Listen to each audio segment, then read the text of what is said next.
প্রকৃত কৃষকদের প্রতি নজর ছিল না বিগত বাম সরকারের। তাছাড়া কৃষকদের প্রদেয় ট্রাক্টর চলে যেত পার্শ্ববর্তী রাষ্ট্রে। বৃহস্পতিবার এই বিস্ফোরক মন্তব্য করলেন অর্থমন্ত্রী প্রণজিৎ সিংহ রায়। এই নিয়ে বাম কৃষক নেতা পবিত্র কর বিজেপি পরিচালিত সরকারের কৃষি নীতি নিয়ে পাল্টা কটাক্ষ করলেন। কাকরাবন পিআই এর অধীনে দুধ পুষ্করিণী মাইক্রো ওয়াটার শেড যাত্রার উদ্বোধন করা হয় বৃহস্পতিবার। সবুজ পতাকা নাড়িয়ে অর্থমন্ত্রী প্রণজিৎ সিংহ রায় জল সংরক্ষণ ওয়াটার শেড যোদ্ধা বাহনের সূচনা করেন।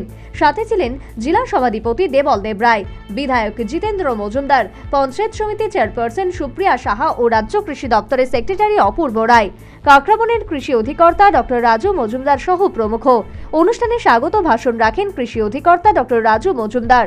পরে অর্থমন্ত্রী ভাষণ রাখতে গিয়ে বলেন, দেশের অধিকাংশ মানুষ যারা কৃষিকাজের সাথে জড়িত তারা এই দেশকে শক্তিশালী করার জন্য আগে গ্রামকে শক্তিশালী গড়ে তুলেছে এবং দেশ শক্তিশালী হচ্ছে। স্বাধীনতার পর থেকে এই দেশে বিভিন্ন সরকার পরিচালিত হয়েছে। নানান সময় বিভিন্ন সরকার কৃষিকাজের জন্য বিভিন্ন প্রকল্প চালু করেছে। বর্তমান সরকার কৃষকদের জন্য নানা সুযোগ সুবিধা প্রদান করে চলেছে।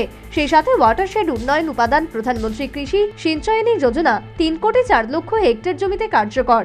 জল সংরক্ষণ ওয়াটারশেড যোদ্ধা প্রতিটি গ্রামীণ এলাকায় শুরু হয়েছে। একই সাথে এদিন প্রাক্তন কৃষিমন্ত্রী বিগত বাম সরকারের কৃষি নীতিকে অভিযোগের কাঠগড়ায় দাঁড় করান। সারা দেশব্যাপী দেশে গরিব মানুষ কি কৃষক কি শ্রমিক এবং যাদের দুর্বল অবস্থা তাদের জন্য আমি ভারতবর্ষের বাজেট তৈরি করি এবং সে বাজেটের টাকা এবং সে যে মানুষদের জন্য করা হয়, যে কাজের জন্য করা হয়, সেটা সঠিকভাবে তাদের কাছে পৌঁছাতে হবে, যাতে কোথাও কখনো যে রাজনীতিকে সামনে না রেখে কাজ করতে হবে। কারণ বিগত দিনে দেখা গেছে যে এখানে যারা ছিলেন সরকারে, বিশেষ করে কৃষিকাজের সময় দেখেছি সরকারের সাবসিডি ছিল কৃষকদের দেওয়ার জন্য। আপনারা সকলে জানেন এখানে যে প্রকৃত কৃষক যাদের জমি আছে, যারা চাষবাস করে তাদের রোজগার করতে হবে, সেই সমস্ত কত অংশ কৃষক সে সমস্ত সুযোগের কাছে পেত এবং অনেক বেশি সংখ্যক পেত যাদের নিজস্ব কোনো জমি ছিল না, যারা চাষবাসের সঙ্গে যুক্ত ছিল না। বিভিন্ন ট্রাক্টরের সময় দেখেছি লম্বা লাইন পড়তো এবং সে ট্রাক্টর দেওয়া হতো, সেই ট্রাক্টর চলে যেত বহির্দেশ, আমাদের পার্শ্ববর্তী দেশে বিদেশে চলে যেত। অর্থমন্ত্রী প্রণজিৎ সিংহ রায়ের এই মন্তব্যের প্রতিক্রিয়ায় প্রাক্তন বিধায়ক তথা বাম কৃষক নেতা পবিত্র কর বাকযুদ্ধে অবতীর্ণ হন এবং বিজেপি পরিচালিত সরকারের কৃষি নীতি নিয়েও প্রশ্ন ছুড়ে দেন।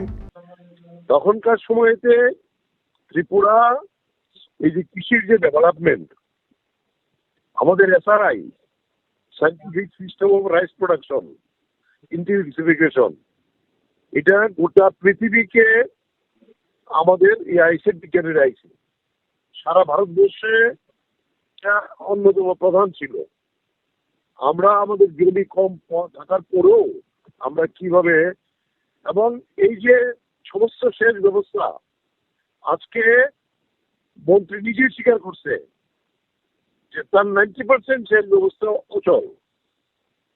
এখন কৃষক নির্ভর করতেছে আমি আমার যদি থাকে আমি কৃষি করতে পারবো। এখন কোনো একটা মিনি ট্রাক্টর কোথায় দিতেছে, এইগুলি আবার নেতারাই বিক্রি করে দিতেছে। এই জায়গায় দাঁড়াইয়া টোটালি ফলস মিথ্যা কথা কয়ে দিতেছে। সার পাওয়া যায় না, কোনো বিফ প্রোডাকশন দেয় না, কৃষকরা কিচ্ছুই দেয় না। এই ব্যাপারে দাঁড়িয়ে তাদের কথা কি আমরা জবাব দেবো? এটা গ্রামে গেলে বোঝা যায়।